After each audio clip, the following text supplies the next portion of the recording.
اللهم لا علم الا ما علمتنا وزدنا علما یا کریم۔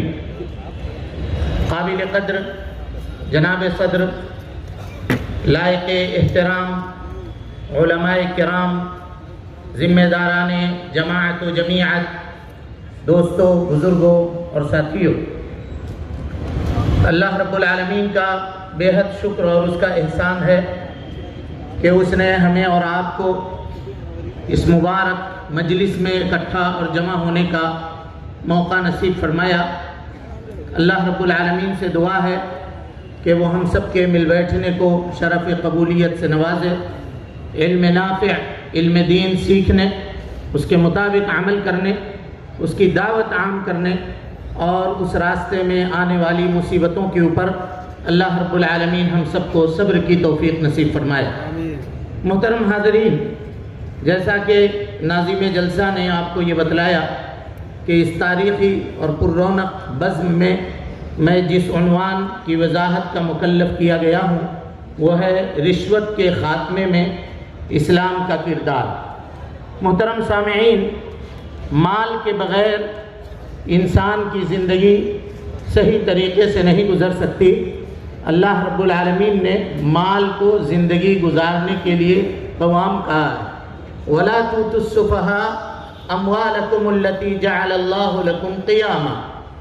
تم اپنے مال کو بے وقوفوں کے حوالے نہ کرو کہ اللہ رب العالمین نے جس کو تمہارے گزران اور بسر کا زندگی گزارنے کا ذریعہ بنایا ہے۔ لہذا اللہ کے نبی صلی اللہ علیہ وسلم نے مال کی حفاظت کے متعلق یہ واضح حکم حجۃ الوداع کے موقع پہ بیان فرمایا اور کہا ان اموالکم واعراضکم حرام علیکم کحرمت یومکم ھذا فی بلدکم ھذا وفی شہرکم ھذا۔ آپس میں ایک دوسرے کا مال ناجائز طریقے سے کھانا تمہارے اوپر حرام کر دیا گیا ہے۔ اسی طریقے سے اللہ رب العالمین فرماتا ہے یا ایھا الذین آمنوا لا تأکلوا اموالکم بینکم بالباطل الا ان تکون تجارۃ عن تراض منکم۔ آپس میں ایک دوسرے کے مال کو باطل طریقے سے، ناحق طریقے سے نہ کھاؤ، مگر یہ کہ تجارت ہو یا آپسی رضامندی ہو تو یہ چیز تمہارے لیے جائز ہے۔ بصورت دیگر کسی کا بھی مال کسی بھی طریقے سے جو ناجائز ہو وہ لینا حرام ہے اور اس کا حاصل کرنے والا اللہ رب العالمین کی نگاہ میں گنہگار ہے۔ محترم حاضرین، حرام مال کے حصول کے جو ذرائع ہیں ان ذریعوں میں سے ایک ذریعہ ہے رشوت کا ذریعہ، اور یہ آج معاشرے اور سماج میں یہ بیماری پھیلتی چلی جا رہی ہے اور اس کی جڑیں اس قدر مضبوط ہو چکی ہیں کہ اس سے بچنے کا کوئی راستہ اس وقت نظر نہیں آتا سوائے یہ کہ اسلام کی تعلیمات کو عام کیا جائے اور فرمان نبوی کو لوگوں کے سامنے پیش کیا جائے کہ اللہ کے نبی جناب محمد رسول اللہ صلی اللہ علیہ وسلم نے فرمایا لعن اللہ الراشی والمرتشی، اللہ رب العالمین کی لعنت ہو رشوت دینے والے کے اوپر اور رشوت لینے والے کے اوپر۔ اور ایک حدیث میں کہا والرائس، ان دونوں کے درمیان جو واسطے کا کام کرتا ہے، جو دلالی کرتا ہے، جو میڈیٹر بنتا ہے، کہا اس کے اوپر بھی اللہ رب العالمین کی لعنت ہو۔ اور اسی طرح سے پیارے مصطفیٰ صلی اللہ علیہ وسلم نے فرمایا کہ رشوت لینے والا، رشوت دینے والا اور اس کا میڈیٹر بننے والا اور یہ سارے کے سارے لوگ جہنم میں جانے والے ہیں، یہ سب کے سب جہنمی ہیں۔ محترم حضرات، مال یہ زندگی گزارنے کا ذریعہ ہے اور مال کی حفاظت سے انسان کی زندگی اور اس کے احترام کا پتہ چلتا ہے کہ اگر اس کی حفاظت کی جائے تو انسان کی عزت و وقار کی حفاظت ہوتی ہے۔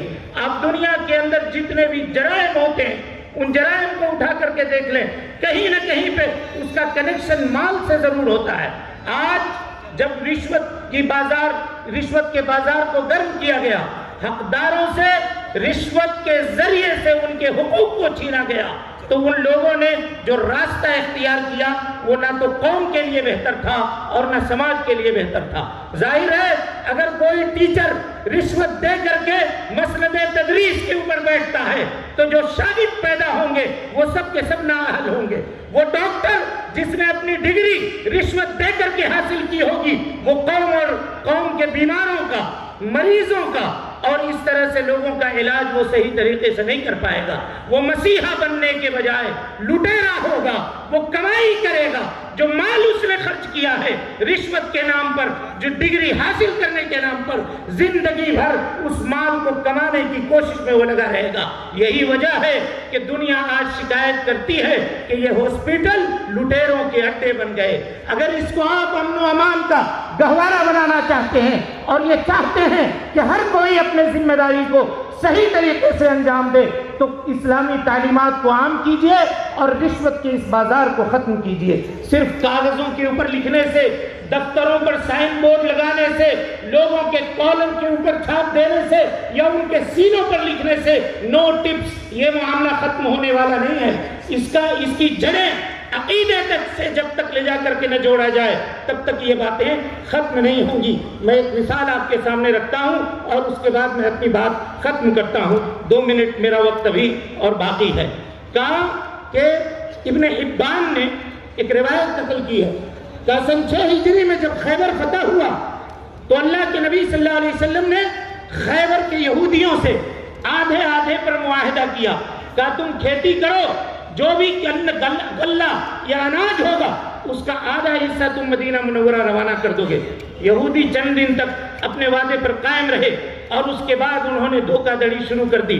پیارے مصطفیٰ صلی اللہ علیہ وسلم نے عبداللہ ابن رواحہ کو خیبر بھیجا کہ جب فصل کٹنے کا وقت آتا اس سے پہلے جا کر کے وہ اندازہ لگا لیتے کہ کس کے فصل میں یا کس کے ذمے کتنا مال ہے، واجب الادا ہے، وہ اس کے نام لکھ کر کے لے آتے۔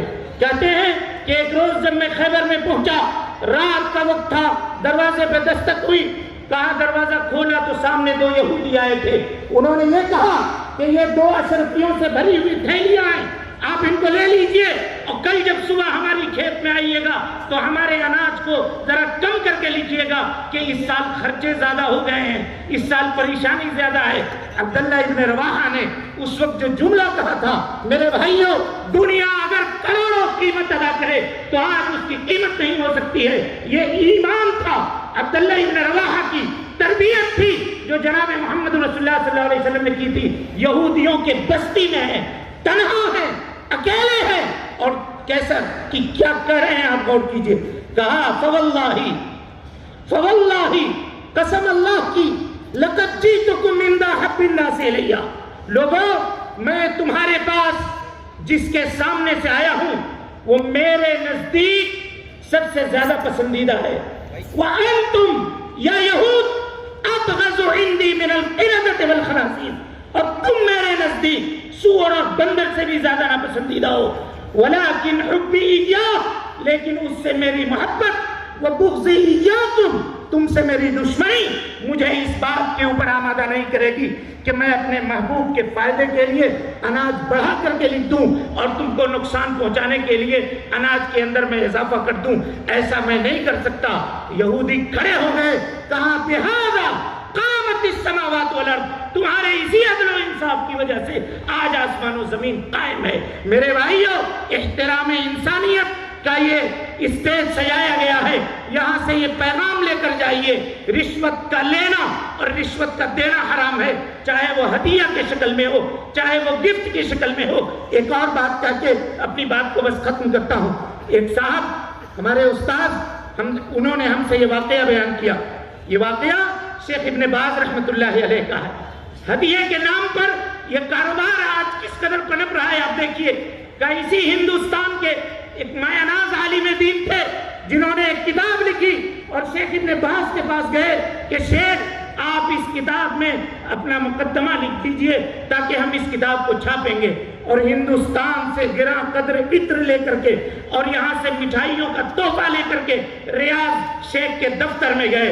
شیخ نے جب دیکھا، یا شیخ کو جب یہ بتایا گیا کہ آپ کے لیے ہدیہ آیا ہے اور یہ صاحب کتاب میں مقدمہ لکھوانا چاہتے ہیں، شیخ نے کہا یا ہاذا یا ہاذا، سنو اے صاحب کتاب، تمہیں اگر مقدمہ لکھوانا ہے تو اپنے یہ ہدیے واپس لے جاؤ، اور اگر تم ہدیہ دو گے تو اپنی کتاب واپس لے جاؤ، میں اس کتاب میں مقدمہ نہیں لکھوں گا، کیونکہ تمہارا یہ ہدیہ رشوت کے حکم میں آتا ہے اور رشوت کو میں قبول نہیں کروں گا۔ میرے بھائیوں، یہ ان چیزیں اور اس جیسی بے شمار چیزیں ہیں۔ وقت ختم ہوا، میں اپنے لیے اور تمام سامعین کے لیے یہ دعا کرتا ہوں کہ اللہ رب العالمین ہم سب کو حسن عمل کی توفیق دے، جب تک زندہ رکھے، دین اسلام پہ زندہ رکھے، اور جب اٹھائے ایمان پہ اٹھائے۔